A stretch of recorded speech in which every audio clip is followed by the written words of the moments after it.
Alright mga ka-good news, quick reaction video lang tayo sa isang trending performance ngayon.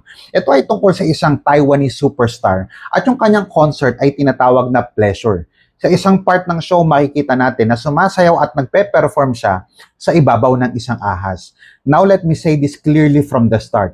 This is not a personal attack against the person. We respect her as an artist and as a person.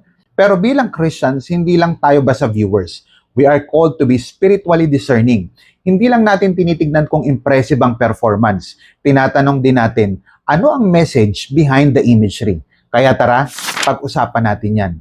Una, symbols matter, especially in a biblical worldview. Ka-good news sa scripture, ang ahas ay hindi lang pang-dekorasyon.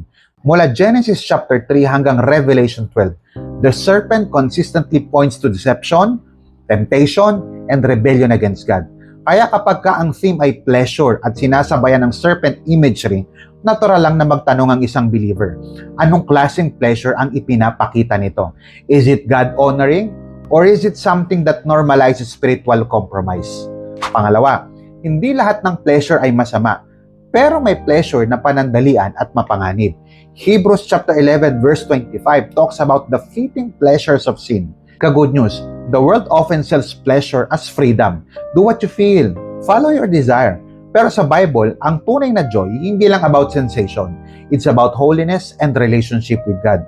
Kaya ang tanong natin ay hindi lang maganda ba ang choreography, kundi saan ito dinadala ang puso ng audience. Pangatlo, art is powerful, but it is not spiritually neutral.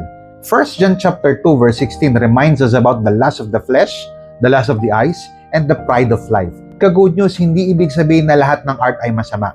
God Himself is creative. Pero bilang believers, tinatawag tayong i-test ang spirits. That's according to 1 John chapter 4 verse 1. Minsan kasi ang culture ay very attractive, very aesthetic, very bold.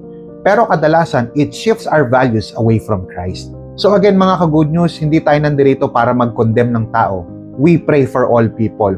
We don't cancel them, pero we also don't silence biblical truth just to fit in the culture. Kaya mga kapatid, hindi lahat ng trending ay healthy for the soul.